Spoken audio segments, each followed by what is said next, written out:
Oh. I'm sorry. Opening opposition, who's speaking first? Opening up, who's speaking first again? Pastor is speaking first. Thank you.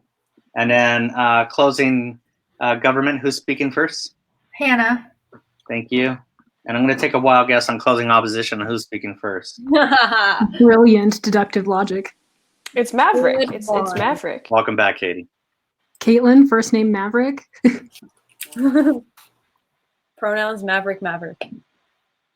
All right, so we'll see if Rob can come in. Okay. If not, sorry to interrupt. My partner's audio is, she can't hear anything, so just to let you know, she might have to leave and come back. Or she's here. there's also the dial-in option. If you go on the little I in the bottom right, they can call in with that pin if you want to give that to them. So they're trying to get back. That might be smart for Karina because it's happened like every round with her, right? But usually when we get in the round, it's fine.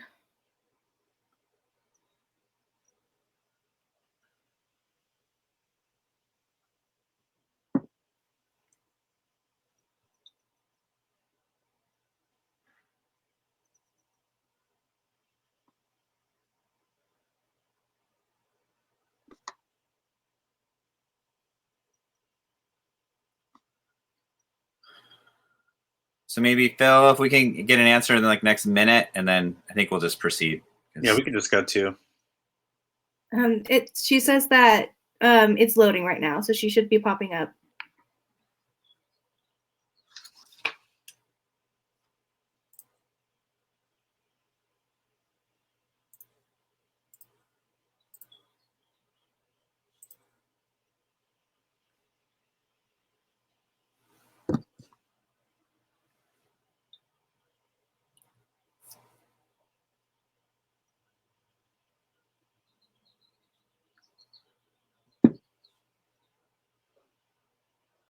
Oh, who's that? Guest. Oh, there's Sam. Perfect. Great. Okay, so enjoy your round. Best of luck. I'm not sure if Phil's still here. I'll message him on Facebook, but if you want to wait till he's back. I'm here. We're good. Okay, perfect. Sam's here, so I think we're good to go. Yeah, sorry. Hope you guys weren't waiting for me. I just I got a little confused. No problem. All right, enjoy your round. Thank you so much. Sam, do you have the motion? I do not. What is the motion? Okay, the motion is this House believes that solitary confinement is justified in limited situations. Good? Sorry, can we just, my partner's going to be trying to call in. I'm going to be sending her the number. Okay, so we'll just wait a minute and then let us know when your partner calls in, yeah? Also, before we begin, in the past rounds that we've had, we've been having people, like, as they go, introduce themselves and say, like, how they do or how they prefer POIs, if that works. That works great. Thank you for that. Since you've done this before, we'll start with the opening government. Yeah, you can just unmute yourself and say, like, on that or whatever, or point to get my attention, and then raise your hand if you have your video on. So, one moment. Can we also talk about our gender pronouns? Absolutely. So opening government, we'll start with opening government first. POIs, which one person already addressed on how you would take them. Second, you have the option of declaring a gender pronoun. It's not mandatory, but you have the option to do so. And third, I would say for each team, since there is a panel, go ahead and refer to us as panel. That disregards, I think, the gender pronouns. Since there's three of us, panel's good enough for us. So we'll go ahead and start with opening gov with introductions. If you want to declare any pronouns and POI preference, go ahead. Yeah, so I think I said my name, Ben, is fine. And then for pronouns, you used to do like he, him, or if you just want to say my name, that's fine too. And then, yeah, for POIs, like I said, you can just say on that. And if you have your video on, you can raise your hand. I probably won't know your name, so I'll probably just say whoever said on that can just ask a question. So great. Next one, opening up. All right. I'm Grace. You can refer to me as she, her, my speaker position, or you can just say Grace. That's fine. As far as POIs go, same thing. You can either do the raise hand button, or if you say on that, I'll probably respond more to the raise your hand. But if you do say something, like I'll also acknowledge that. Great. Opening opposition. So sorry. My name is Pastor. My pronouns are they or she, and I look at the screen, so raise your hand or you can vocalize, whichever is more comfortable to you. I'm pretty much okay with anything.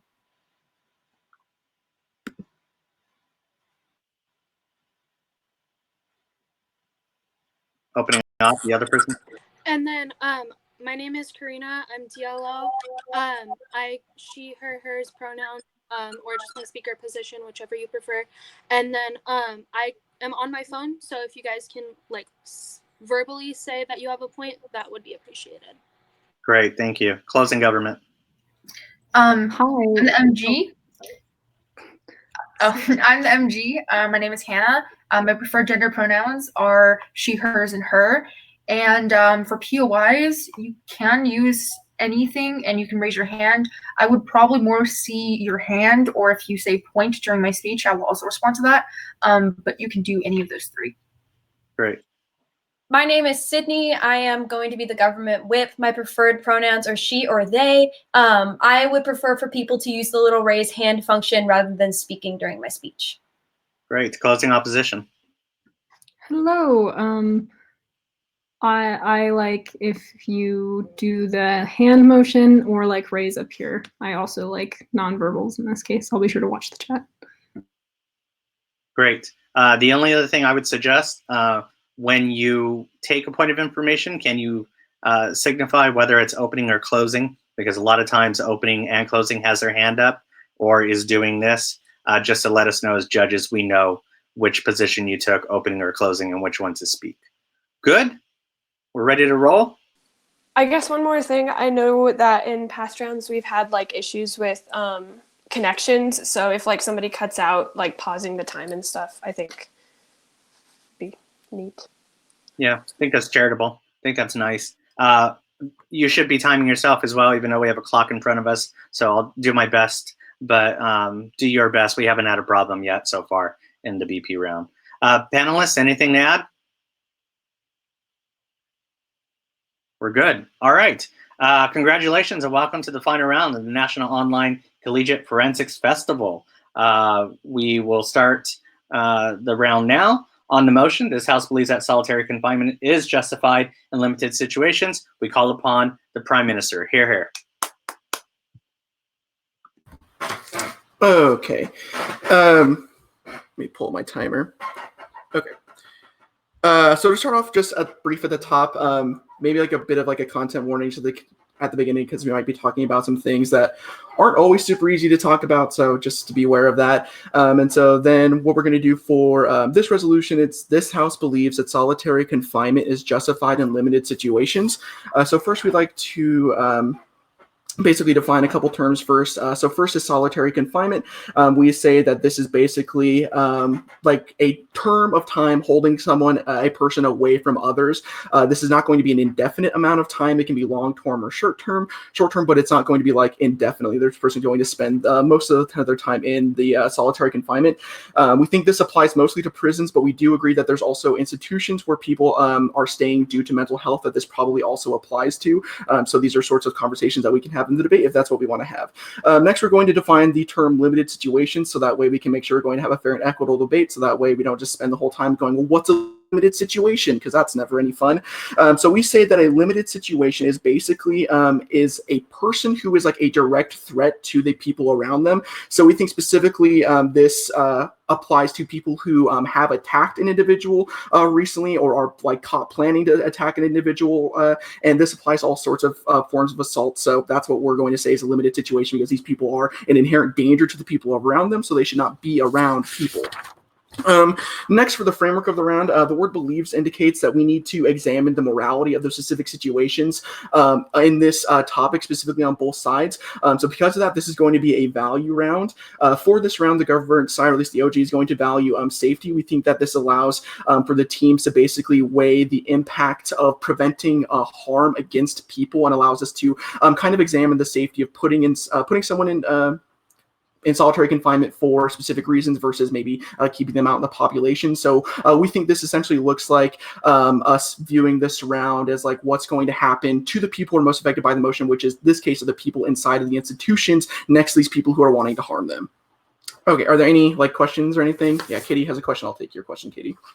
Do you think that the usual extent of solitary confinement is like necessary in order to provide safety?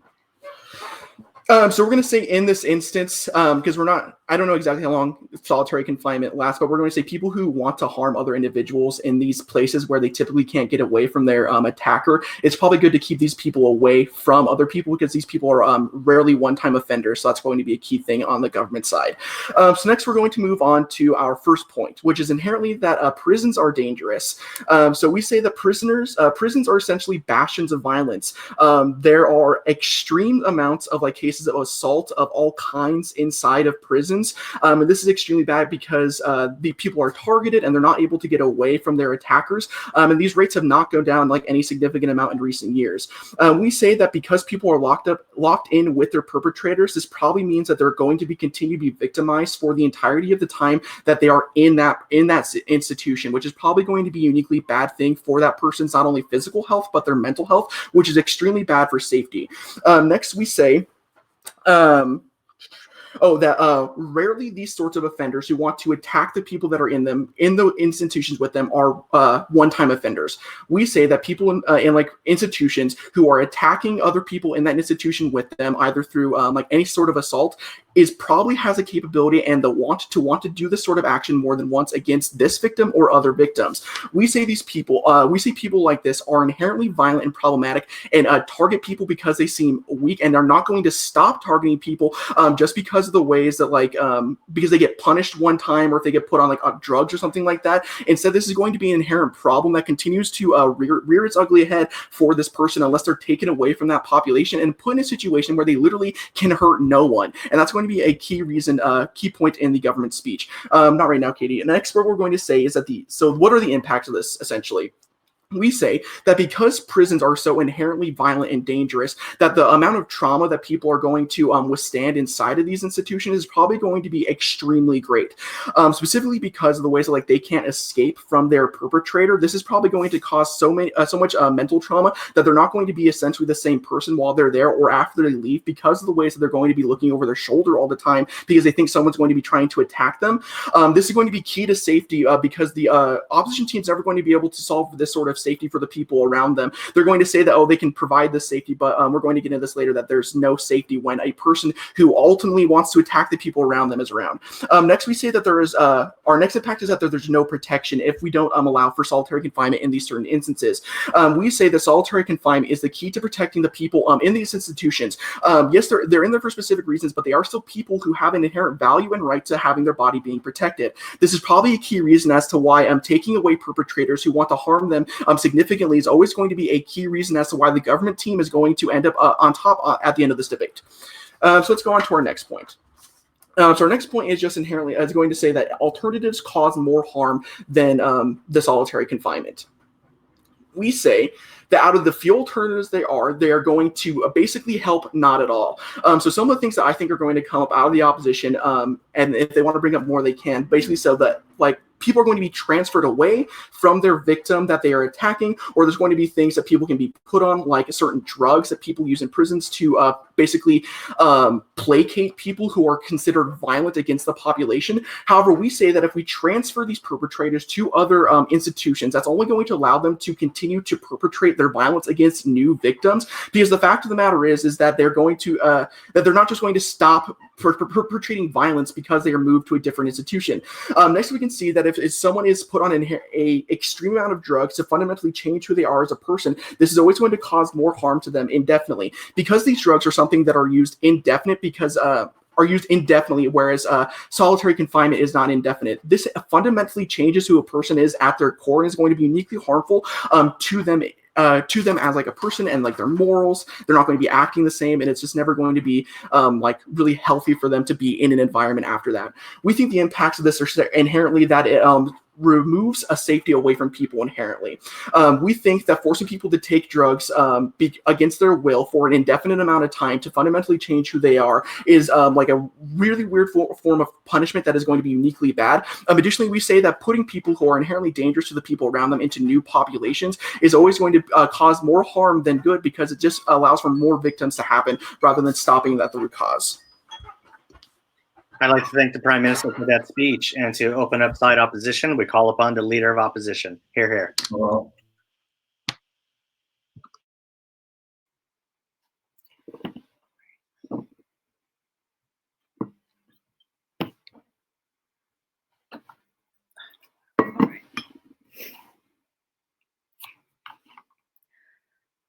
All right, so this resolution being that solitary confinement is justified in limited situations, our case is going to be that we should abolish that solitary confinement is never okay in any situation, that it should be totally excluded from the prison system in all situations. So first, I want to get into some refutation. So first, there's kind of an argument that comes out of the PM that says that prisoners are inherently violent, or some prisoners are inherently violent, and those who are more subject to be violent are going to be violent for the rest of their stay, I guess is the nicest way to put it, in prison. And we see I see this as a problematic argument, that this argues that a person or individual can be inherently violent, and I'll get into why that is problematic more when I get into my own points. And also so getting into that, and also this point about how drugs are given to inmates in order to placate them and turn them into different people. This is a totally misconstruing of what the drug problem is in prisons. That really what the issue is in prisons is prisoners cannot access their medication that they need. It is so much harder to get medication in prison than a guard just throwing antidepressants at someone because they get violent. People are fighting for the right to get the medication that is prescribed to them. So there's no way that it's much harder to get prescription medication in prisons than the opening is suggesting. I'll take a POI. Yeah, just a clarification. I said prisons are violent, not prisoners, and I think that's an important distinction, so that way we don't get into the weeds of this. All right, and I can agree that that prisons are inherently violent, but I have it written down that you were talking about someone who is violent is going to continue to be violent, and that is why they should be held in solitary confinement.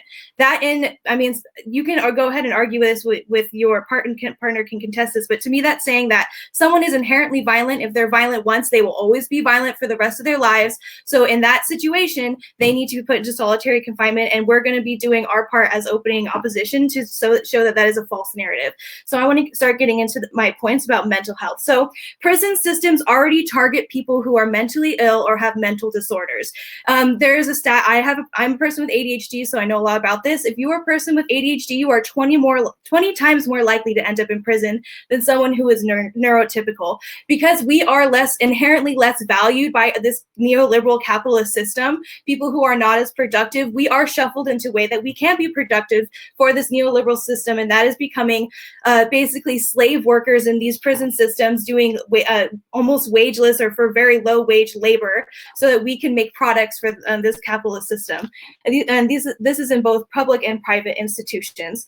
And the fact that solitary confinement already is targeting a pool of people that is not right now, that is already targeted and have a mental illness and are mentally disabled, and that this specific type of punishment is also targeting inside that system people who are mentally ill or have mental disabilities, people who are inherently violent, or people who maybe exhibit violent tendencies, right, or aggressive tendencies tend to be more mentally ill. And how this system is handling this situation where we have an extreme pool of people who need help and counseling, we're just throwing them in a room by themselves and saying that that's how we're going to deal with it, that's going to fix the situation. And we are inherently devaluing that person's worth because they are less convenient for this prison system and they don't want to handle it besides throwing them by themselves.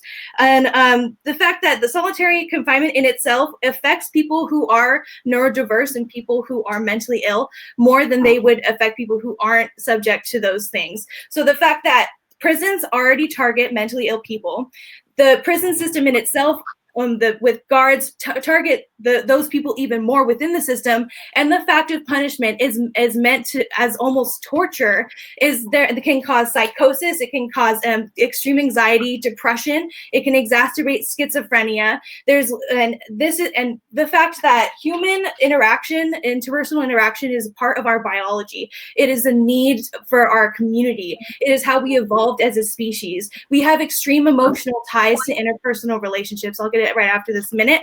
And one more part about this that I've already kind of covered is that prisons are a product of the capitalist neoliberal system that we are in today as the status quo. It is already oppressive. And with this solitary confinement, there is more oppressive power given to the institution that already holds all the power in the first place. This is creating a value that these prisoners are worthless. These prisoners just are meant to be shut in a closet and forgotten about, not treated because burden prison system. And I'll take a POI. So are you going to take mine or Hannah's? I'll take Hannah's POI. So are you continuing to value the safety of everyone, or are you changing what we value in this debate? Yes, I'm continuing. I'm not changing the value. We are valuing the safety of everyone. We are acknowledging that while putting people in a solitary confinement is actually making prisoners less safe because it's actually exacerbating mental illnesses and mental disabilities. Like opening Gov said, when these are not always indefinite situations. So when you put someone who's mentally ill or in an unstable environment and you release them back into the environment of, sometimes it's chaos. Each prison is of course different with how it's run, but into this position where they have no power and they feel really worthless and powerless and nameless, that is not a good situation to release these people back into. We know that our prison system does not have a good counseling system, and that is, again, a function of our capitalist neoliberal system. And the effect of putting people into solitary confinement is just another way to devalue these people. And we also see that people of color are also more targeted and when it comes to the prison system and also inside the system, just like how I shelled out with mental illness, people of color also experience a similar treatment. And of course, people of color who are also mentally disabled are going to be targeted even more in these instances. So what this really does is it makes a more toxic environment when it comes to the guards and the inmates, when there's this really power dynamic that shouldn't be there, and this type of punishment that is immoral and should never be used, and that is why you should be voting for opposition. I'd like to thank the Leader of Opposition for that speech, and to continue the case on the government side, we call upon the Deputy Prime Minister. Hear, hear. Cool. Everyone ready? Okay, cool. We'll go ahead and start now. First, it's going to be some extensions of framework. Then I'll get into some rebuttal in my own point of substantive matter, which I have titled Not the Hannibal Lecter Approach. But first, let's extend some framework. First of all, we're going to be talking about how they don't contest the value of safety, but that rather propose some counter model that doesn't have any standards, doesn't have any reasons to prefer, and really no solvency attached to it, about abolishing solitary confinement. I'll get into why they don't really do anything with this in a minute, but I would just like to extend across the framework here where Ben tells you that we have to be valuing the safety of all prisoners in this instance, specifically those who are being targeted for things like assault, as well as individuals who have like repeat offenses. I think Ben was very clear when he set up this round. I'm in protected time, but moreover, I'd like to say that we clearly defined that this is only used in limited situations where a person is a clear, direct threat to another individual. Like this isn't just being like thrown around. I'll get into how this interacts with mental health in my rebuttal, I promise. But please extend across Ben's framework. I don't think they've done enough to win this debate otherwise. But before I do rebuttal, Katie, I'll take your POI. Okay, two things. One, can you explain to me how solitary confinement is different from just like separating people? And two, can you respond to like solitary confinement having negative effects on recidivism for prisoners? So I'm only going to respond to the first one. You can bring up the other argument, your second point in your own argument, and back half can debate that out. But first I'm going to talk about explaining like separation. We think that just moving someone to a different location still inherently poses safety risks. I think Ben explained this pretty well in his speech. But moreover, we say that it is like, I don't understand this at a second level because it's just taking someone who's been violent out of the situation and moving them somewhere where they can't hurt other individuals, which Ben did a good job of outlining is like the least intrusive to that individual's well-being. All right, rebuttals. So first, where you talk about this danger argument in Ben's point, and you say that it's a problematic argument. I think you completely misunderstand this point, where Ben specifically tells you that prison environments are dangerous, and we think that this is a misunderstood argument because Ben says specifically repeated offenders trying to like kill someone or assault someone, which we say causes things like trauma in the prison experience when there's already a stigma around prisoners. As you stated yourself, the counseling in prison systems isn't that great, so we're trying to mitigate the harms that exist in prisons by removing a problematic individual from that situation. But let's go down this and on to your first point about mental health. We say that this is a fundamental critique that doesn't engage specifically with the resolution. You try to tie it to solitary confinement, but I don't think you do good enough link work on that. Moreover, you also don't solve any of the harms that you're talking about by abolishing solitary confinement because it's not used that much anyway. But we also say that it's only going to be used in limited situations, and all of the abuses that you're indicting as past critiques have not been within the scope of the resolution. Moreover, we also said that this is for, once again, people who are repeat offenders. We're not just throwing individuals who who suffer from a mental health issue into solitary confinement. Also, we think that let me find it, Juju. Also, we say that, like, you said it yourself, counseling systems aren't that great in prison. So, like, abolishing solitary confinement isn't going to solve this problem. What the arguments and the rationale behind them that you're bringing up are an indict of the prison system as a whole, and specifically the lack of training that police officers and guards in prisons have in regards to individuals with mental health. You don't solve anything under your counter model. You don't provide any standards to say that you do. And also where you talk about how this indict of like neoliberalism and capitalism, we say that like, yeah, the prison system, like the prison industrial complex is bad, but neither side in this debate is going to solve it. We say that we actually, like, that's not what this debate is about. The debate is about maximizing the safety of individuals already in a shitty situation. I'll take a POI before I move on. So what you're saying is that with these repeat offenders, you are saying in these limited situations that it is they should be in indefinite solitary confinement.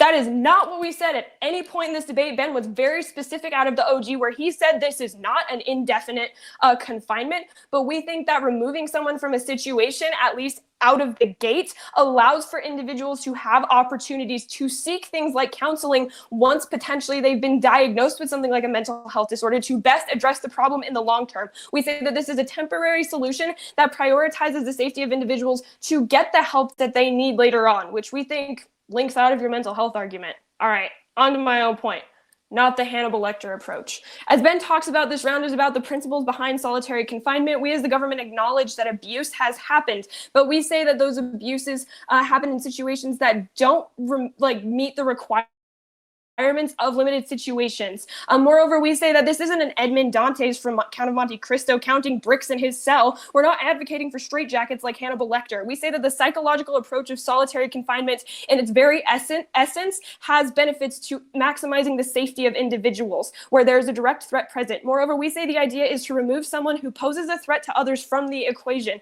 The psychological premise behind this is that the best benefit to the majority of people in the prison who, once again, are already struggling, have like the best outcome and don't like get shanked or like killed in prison.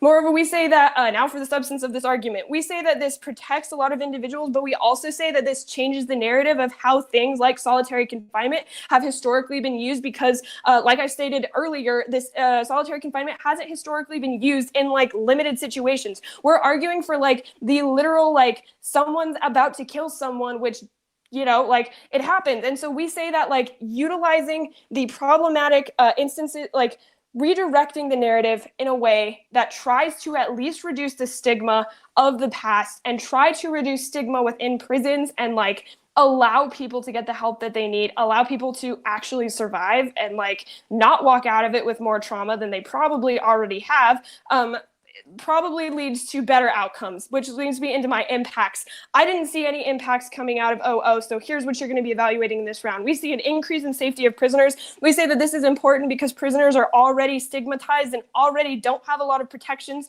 going into prison, so we say that an increase in safety of prisoners is probably always going to be better, but we also say the second impact here are the psychological impacts as well to the other inmates around them in the prison to foster a relative dynamic of safety, meaning that the safety is increase of individuals in the prison and the problematic individual is removed. We say that these are all unique benefits and we have yet to see any impacts coming out of OO. Vote Gov. I'd like to thank the Deputy Prime Minister for that speech, and to close out the top half of the House, we call upon the Deputy Leader of Opposition. Hear, hear.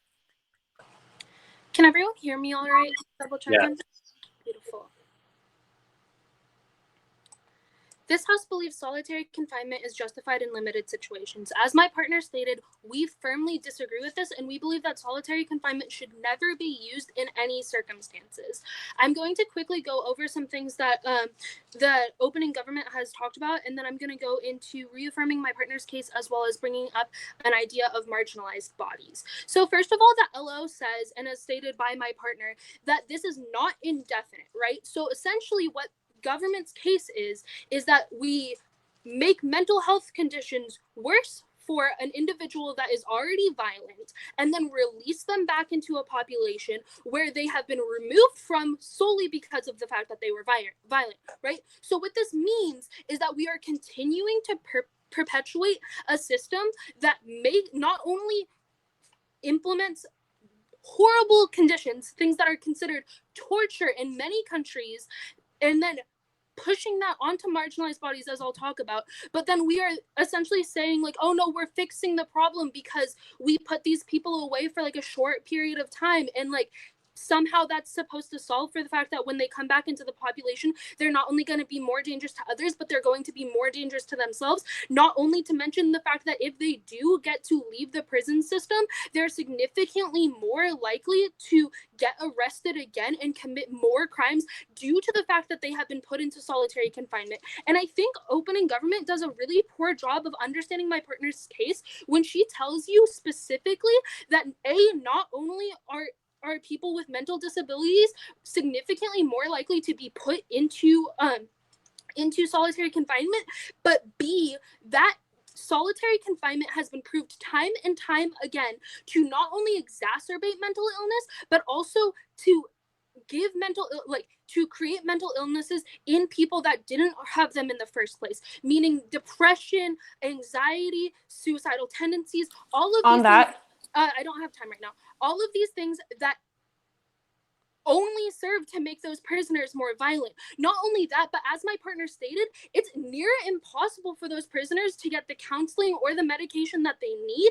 And somehow on government side, they're saying that by putting people in solitary confinement, they're going to be helping to diagnose those patients. No, like DPM tells us that solitary confinement won't happen to people with mental health conditions when we know for a fact that the prison system is targeting those people and will be putting them into solitary confinement regardless of their mental state, and oftentimes don't even know that those prisoners are needing help because of the fact that they simply don't care. So going into my constructive marginalized bodies, and I think through my constructive I'm going to hit on this not the Hannibal Lecter approach as I go through. Point.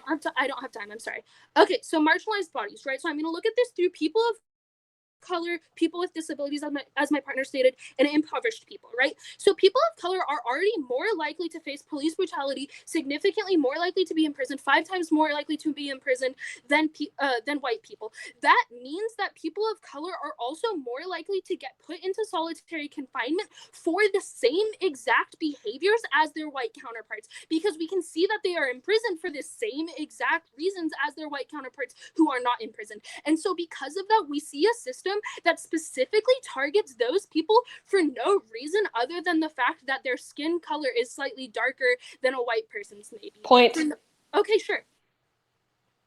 All right. First, I think that should have come out of your opening speaker speech so we could actually engage with it. But second, in response to your arguments about us like mishandling the mental health argument, I specifically responded where I say this is a lack of police training and you don't solve for that either. Yeah, okay. So the thing is like, you are currently in your plan making all of those issues worse. So whether or not we are solving for those people's mental health, that is not a problem in this debate today because we are not actively making that worse. Also, this idea that people of color should have come out in my partner's case, like that would mean that my speech doesn't matter, I guess, because all of our constructive should have come out in her case. But okay, so B, people with disabilities, right? So this further incarcerates those people with disabilities because of the fact that those are the people that A, aren't getting the medication that they need, B, aren't getting the counseling that they need, and C, are more likely to act out in aggressive ways because they are suffering with anxiety, suffering with suicidal tendencies, suffering with all of those other things. And so you can see in a lot of situations, there have been many cases where people are put into solitary confinement, not for hurting other people, but for hurting themselves because it's been misconstrued as that person is willing to hurt themselves and thus must be willing to hurt others. And so if you are looking at a system where it becomes subjective as to who gets put into solitary confinement and who does not, I am telling you right here, right now, that the people that are going into solitary confinement are people of color and are people with mental disabilities. And government side cannot change the facts on that. It just simply cannot happen. Okay, so going into this idea that this will specifically target impoverished people as well. People that are in poverty, people that are significantly more likely to end up in the criminal justice system in the first place, right, because of how capitalism works, yay. Those people are the people that are going to be targeted by this and the people that won't be able to fight back, right? Because if I get put into solitary, not right now, if I get put into solitary confinement and I am a person in poverty, I do not have the lawyers, I do not have the resources in order to be able to fight back against that. And so that means that as a person in solitary confinement, I'm significantly more likely to stay in solitary confinement, A, but B, I'm significantly less likely to speak out about my circumstances, which means that going out of that, I'm significantly more likely to get put A, back into solitary confinement, and B, significantly more likely to commit another crime. So essentially what government side is doing is creating a system where we are further harming people that are already targeted by the prison industrial complex, right? Already targeted by the justice system, creating significantly more hardships for them, creating significantly less safety for A, that prisoner and the people that they are released to, not only other prisoners, but people once they are released from prison, right? Because they specifically say that this is not indefinite, meaning that they will be going back into the prison population, going back in with worse health conditions, meaning that they're significantly more likely to act aggressively, and then being released into a public space in the actual outside of prison, which means that they're A, more likely to act aggressively towards the public, but also significantly more likely to recommit crimes, go back into the justice system, fueling this constant cycle where people of color and other marginalized people are put further and further into poverty and further into the justice system. And because of that, you must vote for opposition. I'd like to thank the Deputy Leader of Opposition for that speech, and to open up the bottom half of the House, we call upon the Member of Government. Hear, hear.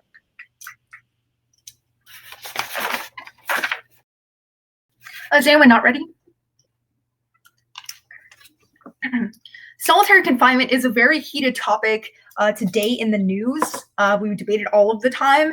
However, we believe on this side of the House that this House believes solitary confinement is justified in limited situations. Now, first, we're going to be reviewing what happened in the round, and then secondly, moving on to our two new points. Our two new points are, one, it helps the individual, and two, it creates motivation. But first, let's look at the overall debate. So basically, the affirmation made, I think I could sum up the case in a couple of sentences, which is that they mostly focus on helping the people, other prisoners around that one dangerous prisoner. And so all of their impacts pretty much come from this. However, it doesn't quite respond as well to OO's arguments about the individual being harmed, especially when it comes to mental health, as they've talked about before. And we think that we can answer pretty much the entire OO's case through our own arguments. We're going to weave in refutation into our point. So our first point is about individuals being helped. Now, we think that the individual can be helped by putting them temporarily in solitary confinement. And we can see this on two different levels, which is first on prisons. So we can see that like oftentimes when people are put into solitary confinement, they're actually closely watched by the prison guards. Like there is more security outside of the door than in a regular prison with the general population. And so if you do have mental health issues, if you are, for example, suicidal and you are put into solitary confinement, you are protected against yourself. You're protected against harming yourself. There's also more security. There's more people watching you, like basically making sure that you are okay. Additionally, it allows time away from like the general population. As we talked about before, prison can be a scary place, can be a really anxious place, a difficult place to handle. And this is a good place for you to have time away from everyone else, from the guards, from the other prisoners, as you would have limited interaction with other individuals.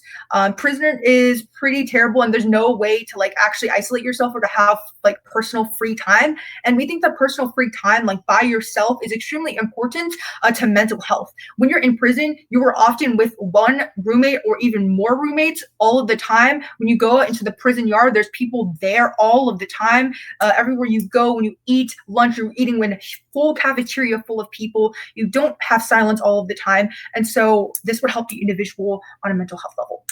Secondly, we'd like to talk about mental hospitals, which hasn't been talked about in this debate. Since the act did not spec to prisons, the term solitary confinement actually still applies to mental hospitals, as they use this all of the time. And in fact, oftentimes when they use it, they put they put the patient in solitary confinement for about 15 minutes at a time on average. And so psychiatric hospitals use this as a method to help calm down the patient. Oftentimes as well, these rooms tend to be padded or at least have some sort of like different, like a giant bouncy ball, for example, for them to focus their mind on rather than away from like what they were experiencing before. Oftentimes they're put into solitary confinement in order just to calm down for a little bit, because of the fact that they either are harming themselves or they're harming others or they pose a danger to other people. And so if you are, for example, you like perform self-harm or you try to kill yourself while in like a mental hospital, you can be saved by literally just putting you into a like solitary confinement. A lot of people who like try to commit suicide, oftentimes once they've like, a lot of times they've basically, if you have more time alone to like knock out your feelings, it actually reduces the chance of you committing suicide later on, because you're able to like be safe physically and think about like your actions more thoroughly for the long term. Before I move on, I will take a question from Becca. Okay, can you respond to how like solitary confinement is inherently different than just being by yourself all the time because it forcibly removes people from like structures around them rather than being something they necessarily chose? So, okay, so the Alice affirmation, we have to argue something different from the status quo, and what you're saying is the status quo. It's talking about in limited situations. They also talked about how this wouldn't be forever indefinitely, which is different from the status quo. Like status quo, sometimes they'll put you in there until the end of your sentence, and this is not what we're talking about. So yes. Secondly, moving on to my point about motivation, we think that it would actually help to motivate you. So people are constantly motivated by loss than by gaining something, because once you lose something, you realize the difference between the two situations and you want what you've lost. On the other hand, if you've gained something, then you don't really know like what you have gained, and it's just like a positive. There isn't a huge repercussion. We respond more to negative feelings than positive feelings. And so sometimes prisons will take away like one or two items from prisoners when they're misbehaving, on like a very small level. But we are saying that solitary confinement is a way for them to rethink their surroundings, for them to essentially like, they're taken away from all of their items. So if they have like personal belongings like books and stuff, they will have to rethink while in solitary confinement about the repercussions of their actions. That once they have, for example, assaulted another prisoner, they rethink in solitary confinement, okay, if I want to get out of solitary confinement, if I want my things back, if I want to read my book again, then I can't assault another prisoner or I'll end up back in the situation in a huge cycle.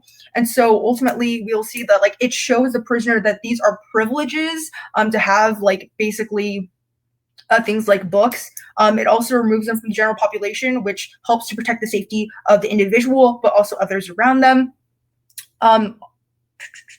Before I move on, it's protected time. And then, yeah, so like we said before as well, and OG, it protects prisoners from other prisoners as well that are high risk. They could be things like murderers or child molesters, and protect them from other individuals. And so this point about motivation, like we're talking about the psychology of how exactly this would work on an individual level. We've also seen that with the counter plan, unfortunately, as OG has pointed out, there isn't really much there isn't really much in terms of like comparison of like what we should do instead to help these prisoners. We think that on the affirmation side, we help them a lot more. And that's why you should vote for F. Thank you. I'd like to thank the member of government for that speech, and to open up the bottom half of the opposition, we call upon the member of opposition. Hear, hear. 3, 2, 1. Okay, first I'm going to do some overview of the round, then some refutation, then my own points. So first, I think that this round has been pretty good overall. I think that OG gave us a good and a basic case identifying like community safety, and I think we all agreed on that weighing mechanism, and I think that their topics were pretty straightforward. I think that opening opposition pretty correctly identified mental health and like the proximal people who have been like harmed by this topic. I think that closing government talks to you about like gives you the view about like the individual, which I do think is a good clarification in the round. I think, though, where I have some problems with closing government is when they talk about, like, they basically characterize confinement as being the same as, like, alone time, of which we would tell you alone time is good, but alone time is not, like, isolation. Isolation is, because I think it's been a little bit mischaracterized throughout this round, it's literally putting someone in a cell alone for usually, like, it's about 3 days on average. I don't think that I have to win in this round to win this debate that, like, psychiatric hospitals making people stay in another room for 10 minutes is like not ever appropriate. I think that instead we need to talk about how socialization is an essential mechanism for individuals to have both personal safety and community safety. And removing individuals from resources, even if you just think it's like books, like closing government says, is always going to be problematic and harm the individual's personal safety. Where I come in is saying that it is safer for the individual and the community to have access to socialization. And the problem with solitary confinement is that it removes all socialization instead of actually understanding how, like, removing problematic socialization without removing constructive socialization. I think that restricting socialization can be good, but I think that the total like inability to have that is going to be problematic. I don't think watching prison guards outside your door is like sufficient socialization for any human being. And I think every human being has like some basic right to community access, especially prisoners. So moving on to my main point, socialization. Okay. On that? Sure. Okay, so OO didn't really respond to our framework at all and how it relates to their case. So do you think that receiving or removing a harmful individual is good for community safety? Like if they've repeatedly attacked others? Yeah, but I don't think removing an individual necessitates solitary confinement. I think that, for instance, you can look at like the Nordic model, where you see individuals who have like individual rooms, but rooms are like motel rooms, so people still have access to things inside their rooms, like books, which was like a point of contention with closing government, and like TVs and other things. But also because I'm going to get into this more into my point, I literally think that like people deserve access to community in like some regards in prison to have like a safe life for the rest of their life. Okay, so I would say that this is unnecessary because it removes all social resources versus removing inappropriate social resources. I think you can see this in the fact that like I will be reviewing the mental health point, but I will be extending it in further ways. So 20% of prisoners already have mental health problems. You see this in worsening depression and anxiety. I also think a substantial point of new matter is the fact that prisoners oftentimes leave solitary confinement and talk about being uncomfortable in rooms larger than like 11 by 11. And this makes like resocialization incredibly difficult when the main form of prisons should be rehabilitation and reentry into society. Social isolation by its very nature makes this more difficult. And you can also see this with raises of like recidivism being substantially heightened among individuals who end up undergoing this. Instead, we would tell you that we want to decrease access to certain problematic things. But for instance, under the Nordic model I mentioned before, this is an alternative, but it's not the alternatives you've been given before. Individuals are put into private rooms, which are pretty nice with total resources. No matter what they did, that's where people are. And you see mandated things like having to go to counseling, versus where social isolation mandates basically not being around other individuals. We would tell you this is incredibly important in breaking the link between recidivism, because not only does Norway, through actually forcing like counseling and other things on individuals, actually have the lowest rates of recidivism in the world. And we would say that there's a lot of good things about the model, but we would specifically say counseling is the best thing that they provide. You can also see this through like US examples, where almost every anti-recidivism program in the country is based on like some form of socialization.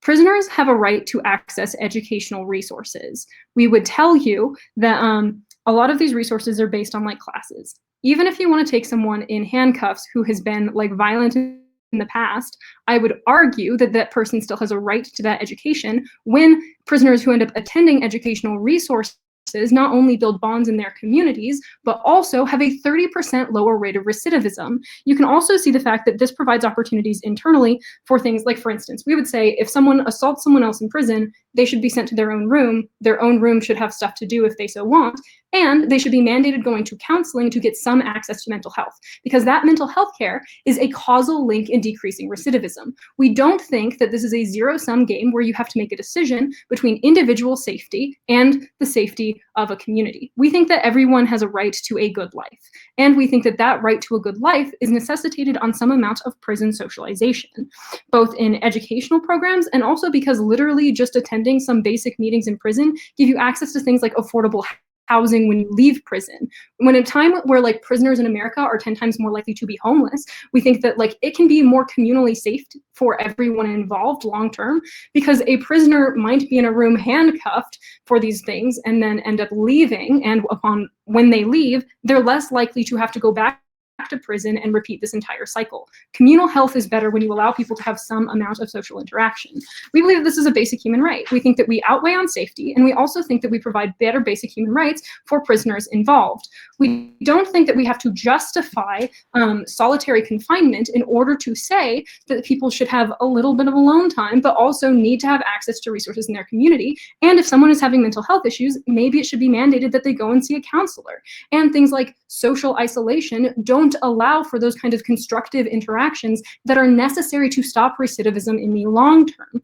In terms of like the nature of socialization and what it means for prisoners' lives, I think that I've given you the greatest amount of analysis in anyone in this room in terms of how socialization actually functions, and how at its very core, even if you think you're protecting the person's safety and the community's safety, not enacting it and allowing exceptions to it that allow access to internal care like counselors being mandated, and also external opportunities like education programs, end up creating a safer society for everyone involved in the long term, far outweighing the idea of it being necessary in some instances. We would say that we better provide human rights for everyone involved. We better understand the nature of socialization and how some amount of socialization being forced actually helps the community in the long term, and also how it upholds safety, the metric of this round, much better. I'd like to thank the member of opposition for that speech, and to summarize from the government side, we call upon the government whip. Hear, hear. Me? Oh my goodness. Okay. Let's see. Where am I at? Hopefully I can do a little bit of clarifying work for y'all. Thanks for showing up. Thanks for being here. Thanks for debating, even in the midst of a global pandemic. Thanks for judging too.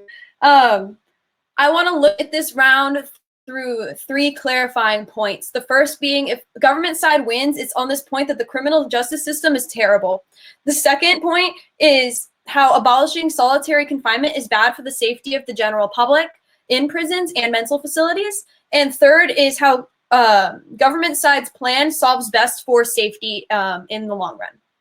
So first, if government side wins, it's on this point that the criminal justice system is terrible.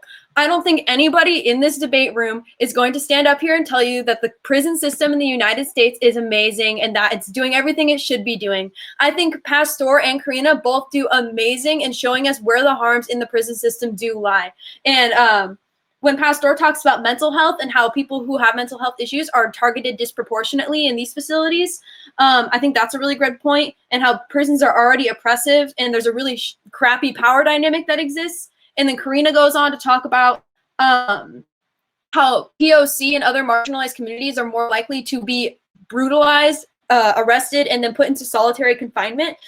These are all great points. And if you're going to be voting for government, it's going to be there. But I think we have some answers for this, right?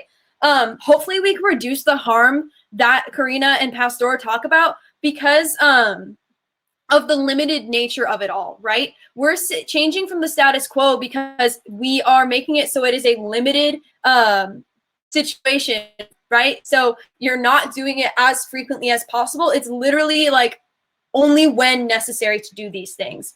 And nobody in this room is going to be solving for how terrible prisons are in the United States. Not right now.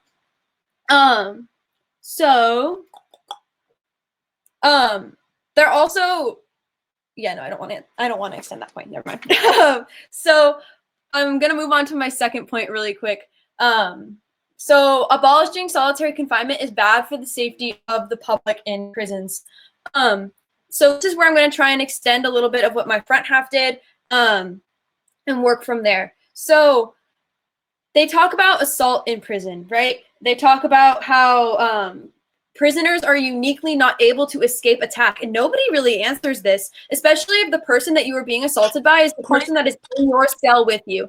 I'll get you a little bit, Karina. So this person could be the person you're sharing a cell with, and simply everybody has a right to be safe in prison, right? This is something that the last speaker talks about, the right to like socialization, the right to safety, and all these things. People have the right to do these things in a safe manner where they don't feel like they're potentially going to be assaulted in prison. Also, the alternatives that the opening team talked about are worse. Transferring means you're continuing violence. Even if you're just transferring to a different cell, it still could be a continuing cycle of violence if this person does want to continue to be violent. I'm not saying all people who are violent are inherently violent, because I think, as Pastor points out, that's pretty problematic, but there is still a chance that that person could be violent again. And also this, the drugs example that is brought up, where like the drugging of prisoners is something that actually happens pretty frequently. And this is just unethical and bad for brain chemistry, especially if this person does not actually have a mental illness or anything like that. The closing opposition tries to say that they're going to be like changing the way that the prison system is set up with, like, I believe it was a counter model in the closing opposition, talking about the Nordic model of prisons and how everybody has their own room and they still get access to all these things, painting this type of like picture of like prison reform. But this was not the advocacy we were given in the top of this debate, and therefore shouldn't be voted on, because nobody is actually going to be able to make these changes in this debate. Right now we are talking about solitary confinement being justified in limited situations, not switching prison situations. So that kind of brings me to my last point, which is government side's plan solves best for safety of everybody. I'll take Karina. Yeah, so you say that we're not solving for this idea that those people are like hurting other people, but your side is making it worse and then relinquishing them back into the prison population. So we tell you time and time again that while we don't solve for the possibility of those people getting hurt, your side is making it worse. Cool. And you know what? I think there's a possibility that you could win there, because like, I'm not going to stand up and argue that people aren't going to be pissed off after they get out of solitary confinement. Ideally, they won't be, but I think that's probable. But I'm going to show you where we do win. And I think that's on Hannah's arguments that she makes specifically about mental health institutions. Okay, so this last point, how government plan solves best for the safety, especially because opposition side is offering up a counter model of abolishing solitary confinement, no matter what the circumstance is, not back half specifically. I saw you made a face, but that was what Pastor advocated for. Because, and that's the model that we're operating on in this debate. This abolishing could be really, really terrible, especially in like mental facilities specifically. Hannah talks about how, mental facilities will like use 15 minutes on average to separate a patient from other individuals in order to calm them down and put focus on other things. The only thing though with this is the last speaker tells us this isn't solitary confinement, it's just removal. It's literally labeled by the facilities as being solitary confinement in these instances. So it definitely is. It's also really for prevention of harm of the self, which is important in this debate because we don't just care about the greater good, we care about the individual's health as well, right? So if a patient in a hospital is suicidal or attempts suicide or is harming themselves, putting them in this space where they are confined and safe from this instance is going to generate more safety for themselves and potentially others if they were going to be violent unto other people. We can look at this in prisons as well. It's definitely less of an impact than like a mental institution, but prisoners definitely, like we talked about, have mental health issues because of being imprisoned in terrible conditions, especially in the United States. If a prisoner is suicidal, they are able to then be closely watched and monitored and potentially like kept safe from themselves in that instance. Opening government once again tells us that this is limited. This is only supposed to be done when it's completely necessary, when they are a direct threat to those around them or themselves. So they weren't like as super specific as probably we would have liked them to be, but I think that there wasn't enough specificity work done by the other teams to show why that would have been necessary. Closing opposition tells us about the importance of socialization and everything, but like we said, it's a limited amount of things. We think all prisoners and mental institution patients have a right to be safe when they are patients or prisoners somewhere, and this is the best way to do it. Thank you. I'd like to thank the government whip for that speech, and to summarize the final round, we call upon the opposition whip. Hear, hear. Awesome. I think this was a pretty good debate. I'll be doing some... Okay, I don't think I have to do very much rebuilding, largely just because I don't think a lot of my substantive matter was attacked. I think it was largely misunderstood because this isn't a counter model. I'm literally just saying socialization is necessary for prisoners. I also, like, half of my point was based on, like, US meeting-based programs being one of the essential links that reduces recidivism 30 to 50%, and that went completely unrefuted in this round. I think, however, when I brought up the Nordic model, to clarify any conclusion, it was to explain that, like, that's a model in which individuals literally have some mandated togetherness time and some time of being alone. And I think that that answers the question of how, like, these things are both healthy and necessary because they have the lowest recidivism rates in the world. And so I think that this idea of social confinement being problematic because it removes people from internal support structures of those around them, internal to, like, external structures. I think that closing government still bites into these harms because they talk about things like books being negotiable to prisoners, and I just don't think they are. I think everyone has a right to education regardless of if they hit someone else. And, like, I also think that a lot of their problems of, like, socialization not existing could be solved by having individual cells and community time. If you're really going to buy their argument that, like, people are sometimes mandated to be alone for 15 minutes after altercation, then you really think that's solitary confinement, I'm sorry. I can't tell you that being alone for 15 minutes is never bad, but I really don't think that's what the motion was asking us about. Instead, I brought you the instances of, like, individuals oftentimes being court mandated to go to things like therapy and counseling when they've engaged in violent behavior because the community involved in that ends up being helpful, even if it is a one-on-one with the prisoner and mental health resources. I think that their idea of the socialization, this lack of socialization being healthy, is, like, largely refuted by both opening opposition's matter and and my matter when we talk largely about how mental health aspects are substantially worsened by social isolation. Okay, I have 3 clarifying questions for this round. First, what basic rights do, let me get into the first question first, then I'll get you. First, what basic rights do prisoners have? OG argues that they have, like, a safety and, like, the necessity to separate individuals. And they talk a lot about communal safety, and I think this is a good value. I think it's flowed throughout the round. I think they did a good job of setting things up. Then OO comes up and talks about, like, this exacerbation of mental health issues and how, like, largely it targets communities of color. I think that I clarify this when I explain, like, one, how, like, being in a small room makes a lot harder to integrate into society. I think the majority of your link work about recidivism was done in my case. And I also think that I do a good job of explaining how socialization directly negates those when I give you statistics about educational programs in prisons, and also about how, like, people can access things like job resources and, like, more homelessness resources literally by going to, like, some community functions offered in prisons. And about how I think that I'm the first person in the round to successfully call out that there is not a zero-sum game where there's a trade-off with personal safety and community safety, that there is an ability to separate people, but to necessitate that the individual who is separated still has access to a support structure to ensure that recidivism is occurring at the lowest rate possible, and in order to keep communities safe in the long run. I think that closing government does a good clarification when they talk about how, on an individual basis, on how does this affect individuals. However, I think once again, when they bring up the idea of being alone sometimes can be good, I think this is solved if you give prisoners individual cells with things like books, which they want to take away from people if they hit other people. But I also think that this is solved by giving people community resources, individual cells, and mandating things like counseling, and allowing individuals to go to meetings if they so choose, but possibly restrained, which once again never actually got refuted, so you're forced to flow it through. We would tell you, okay, so I think that in this idea of who's clarifying what basic rights do prisoners have, I argue socialization is a basic right, and argue that furthermore, socialization provides the greatest amount of community safety for everyone involved. And I'll move on to my other questions, but Grace first.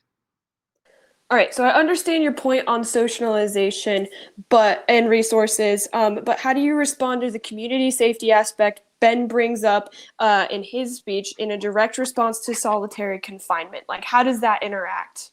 Please engage.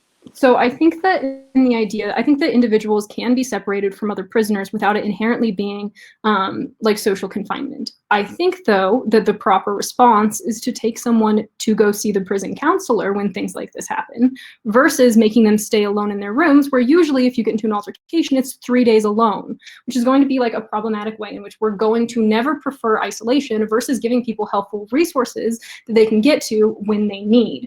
I think that in who realistically explains this, I probably do it the best. Moving on to the second question.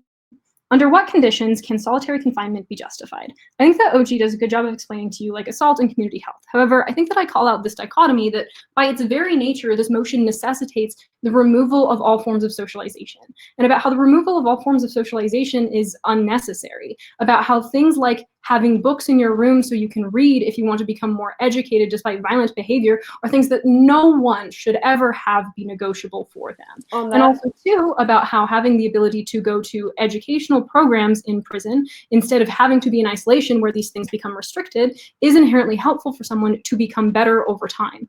We would argue that having some, even if it is mandated, having some amount of socialization allows for reintegration into society in a way that alleviates some amount of mental health problems and also creates a safer society for everyone involved. I think that closing government talks about mental health and tries to outweigh, but I don't think that they actually do enough on this idea of it being good for mental health to outweigh literally the entirety of opening opposition, which explains how this is uniquely bad for mental health. And also, I don't think that they make a good clarification of alone time versus isolation as it currently exists. Even mental institutions, which have some forms of social isolation, also oftentimes mandate counseling, like my wonderful partner brought up in her other speech, where like this is literally like a widely used social practice that forces people to socialize, even if it is just with professionals for help. So we think in terms of like, when can solitary confinement be justified? We think people have basic human rights. We think that people have access to society, and we think that it can't be justified under those grounds. Finally, what provides the best long-term life for prisoners and communities? I think that it is correct to say we don't want prisoners to go back to prison. And I think so much as my partner's entire case was focused on the idea of recidivism and how communal programs end up reducing recidivism, that you will take any like small amount of proximal risk that is caused by socialization in order to allow that person long-term to gain access to society again in a way that is healthy, both for other prisoners and the prisoner themselves. Because this isn't a zero-sum game. This is a question of what is best for individuals, and we tell you that safety is not at odds with community, and community can be used to create larger amounts of safety over time. I'd like to thank the opposition whip for that speech. I now invite the members to cross the house, not shake hands, but acknowledge each other on a very, very good debate. Nice, All right. Good debate, everybody. This was fun. Good Thanks job. for This was being awesome. here. Thank you, guys. Great job. Panel, are we deliberating or do we vote? Sam, we are. I'm going to send you the link right now of the room that Phil, myself, and you will go into. Fantastic. Send it to me in the chat here? In the chat, yeah. Thanks, Good guys. everyone. Have fun. Thank you for judging. Thank you. Yeah, for thank judging. you all for judging and have a great one. Thanks for the round.